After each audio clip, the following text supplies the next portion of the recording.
inspiration. A foundation still important today, the process of sharing words strung together that help point out the way, the many voices within each page. Turn pages from the past that resonate with you today.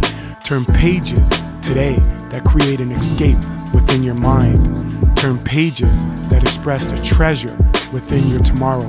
Turn pages that hold a future for you to follow. We are turning pages.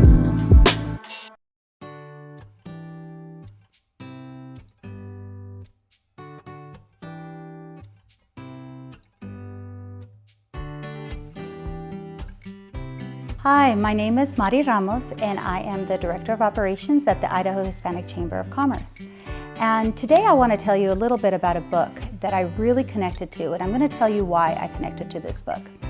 The name of this book is How to Hear the Universe, and it's a story about Gabby Gonzalez and the search for Einstein ripples in space-time. And this book was written by Patricia Veldez and Sarah Palacios. And one of the first reasons I connected with this book is because they're all Latinas, just like me. They were all born in other places or born from parents that were from other places. Whenever I tell my story about who I am today, it always starts with the story of my parents. The journey that my parents took to get here to the U.S. and the world they made for themselves and for our community really has made me who I am today and is really part of my story. So in this story, Gabby is a girl who would look up at the stars and wonder what lay beyond the stars. My parents would also look up at the stars when they were growing up in Nochislan, Zacatecas, Mexico, and they wondered what lay beyond this world that they knew. They lived in a very, very poor town that had only a one-room schoolhouse, and they were only able to go to 3rd grade. And they wanted other opportunities, but they couldn't have them because they couldn't get out of that world. So once my parents became adults, they came here to the US. Now, can you imagine leaving your parents, leaving your family, your sisters, your brothers, cousins, your friends, and everything you know to go to another country where you don't know the language, where you don't know the people, and you kind of have to start over? Well, it sounds really scary to me, but my parents did that. They left everything, and they did that for me, to give me another opportunity, a different way of life. And it was hard. It was hard for them, and it was hard for me growing up.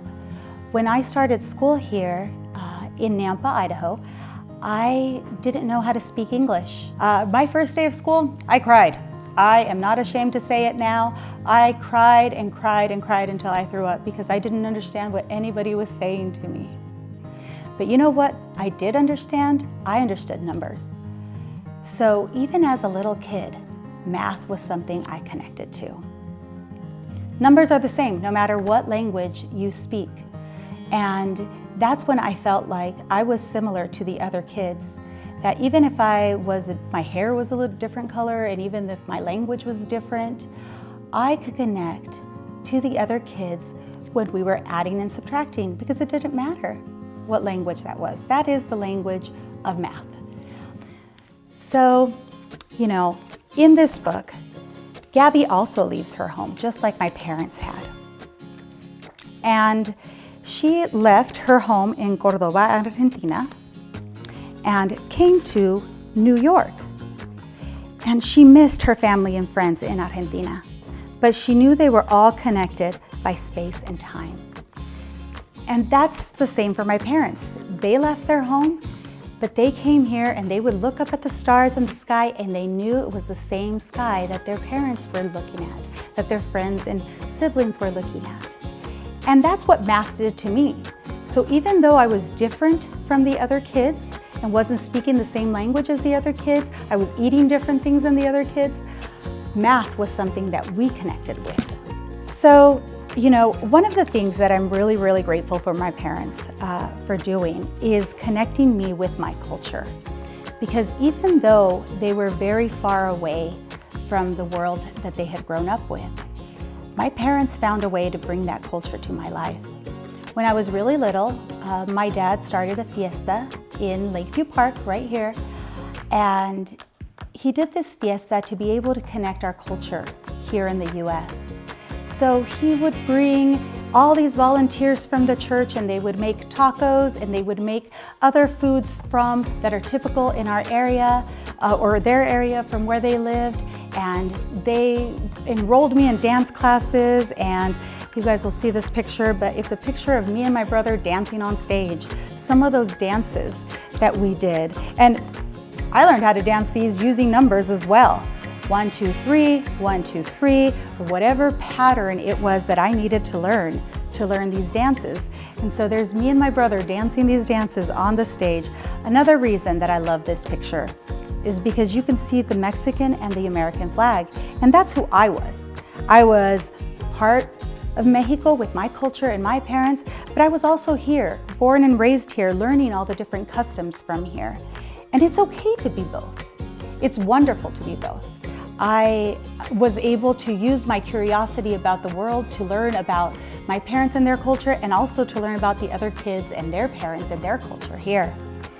So I love this, and in this book you see a little bit of that. You see in this picture, you see Gabby and you see Einstein. So they weren't in the same place in real life, right? But this is a picture of them kind of high-fiving each other. And I kind of associate this with my life because this is my culture and my parents' culture, my history and my parents' history, kind of high-fiving.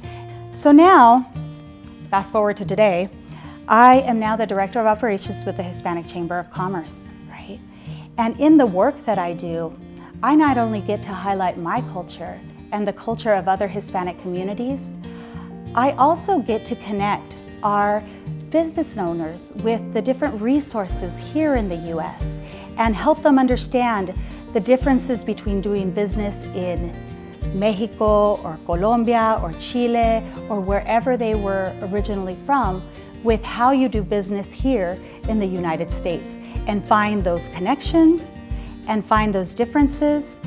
And I still use math every day to be able to tell the story of our culture, to be able to say what percentage of the community is Hispanic, what percentage is Mexican, what percentage is Colombian, and then be able to connect those numbers to what the needs are in our city, in our state, in our country, to those populations.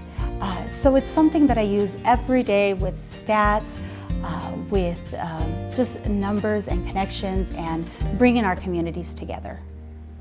So that's a little bit about my story and how I connect math in my everyday life and how my parents did it too.